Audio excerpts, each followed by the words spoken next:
Hey guys, so this is the first showcase video we've done in a very, very long time. I completely forgot that we did them actually. However, I was looking at George's minis when we were doing that battle report. If you haven't seen it, it's between the Death Guard and Necrons.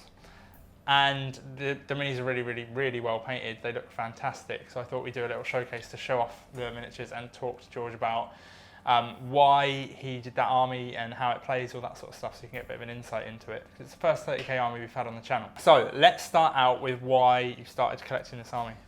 Yes, probably two things. Flight of the Eisenstein, reading that book, which I think John was just chatting about. We were chatting about that earlier. Who are? Got into that. Nathaniel Garrow, all the backstory for the Legion. Just really liked the whole sort of story about their attitude and approach to warfare and where they came from, and the fact that sort of Garrow saves the Imperium arguably is pretty cool as well. Although I ended up with a traitor army, but c'est la vie. The Garrow model's on my hit list, so we'll do that. And then, that was sort of my inspiration for liking Death Guard, and then I did a little narrative kill team campaign with some friends of mine, and I thought, I'll just get a few. I'll just do like 2 squads and a dreadnought. That'll be it. Yeah. Yeah. 4,500 points later. Here we are. 4,500? So we've only seen a fraction, and you only bought a fraction over, so this is literally a fraction of what your army has. You've got some tanks as well, which I haven't seen. Yeah, so a bunch of tanks. So I bought all infantry today, mainly because it's easier to carry, but also to try and balance the game out a bit. But yeah, I've got a bunch of tanks, loads of infantry, loads of Terminators, because that's like properly what Death Guard are about. But they're also about heavy armour, and that's kind of the bit that I'm still building up. So lots of big infantry squads, lots of Terminators, and I've got some Land Raiders and some transports and a few bits and pieces. Wow. And aspirations for more, of course. Yeah, and this is all Forge World stuff, so it's not cheap. No, a lot of it's Forge Worlds. The Betrayal at Couth box that they brought out, and the more recent Burning at Prospero, which is got what I'm going to base the next bunch of squads around.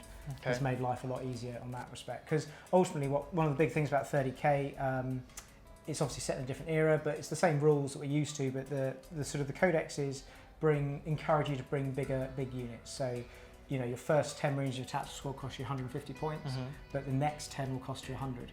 Oh, okay. So it's really cost effective to bring, or it's more cost effective to bring big units, and encourages that sort of approach. And clearly, when those are in plastic, suddenly that becomes much more palatable than when they're resin. Yeah, big time, big time. So how does the army play? What's the sort of play style? Yeah, so clearly as you've got a flavour for, if you've watched the Battle Report, if you haven't, hey, give it a watch, check it out.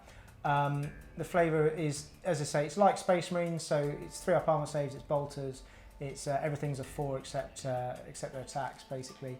But you've got a few subtle differences, like no one has they shall know no fear, so fear is a much bigger factor, and clearly most of your opponents are going to be playing, if you're playing 30k, you're going to be playing Space Marines as well.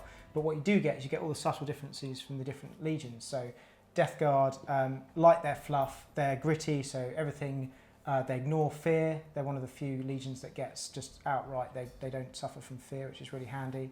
They get some quite cool little war gear, so they can take chem munitions for their flamers, which gives them shred, so that's kind of fluffy. And they get loads of special units, so like the Grave Wardens we saw in the Battle Report, the Death Shroud, which are Mortarian's bodyguard, and a few characters, including the Primarch himself. That's very cool. Having a Primarch on the board is awesome. Although we didn't get to see in the Battle Report, we didn't see him doing that much. He only killed 2 or 3 models. He killed 3 models, I think. In total. I think it was 2 spiders, a couple of wraiths. Well, that's because just as planned, you ran away. I ran away from him. When you see a Primarch, you do tend to run away from him. Yeah, it's.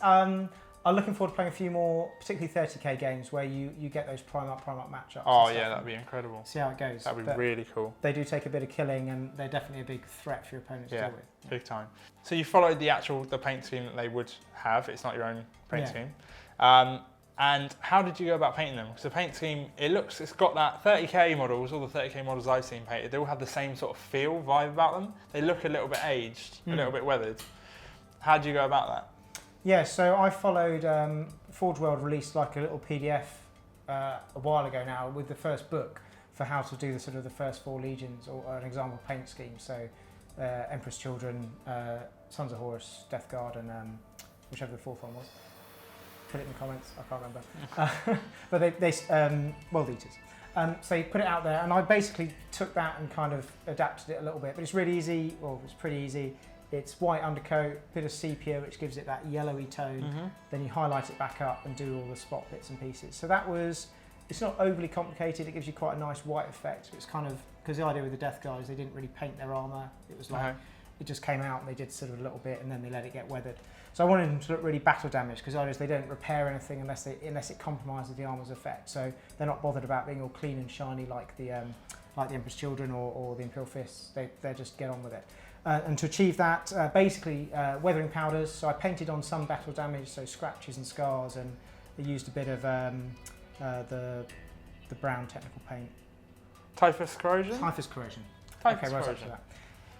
Yeah, so to achieve the weathering, I wanted to give them that really sort of weathered feel to represent that, you know, only dealing with the issues they had to deal with their armour. So painted them up, put the transfers on so everyone looked really nice and crisp and white before I started.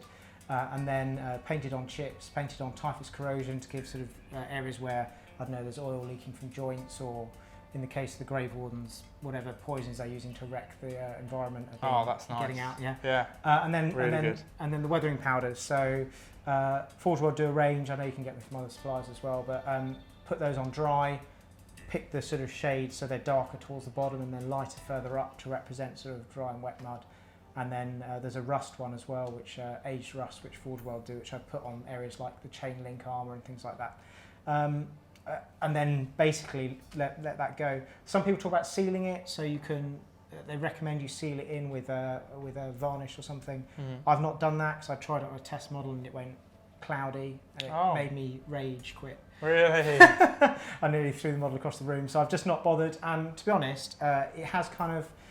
You can see the difference between the newer models and the old ones, but not massively. And I've just kind of accepted that if it ever gets to stage where I'm really hacked off, I'll just reapply it, and we'll see how it goes. Fair enough. And what is your favourite model in this army? I think I know what my favourite is, and it's quite an easy question. I mean, clearly Mortarion is going to be high up that list because he's just so awesome. Yeah. That scythe looks incredible. Really does look good. I mean, I really love the Grave Wardens to play with. Yeah. Check them out in the battle report. They're just insanely good. They've got awesome, loads of firepower, templates, all the rest of it, throwing it about, and then they get into combat, they can do the business there as well, powerful. So I love playing with them. And the Cataphractes, they get a 4-up invuln.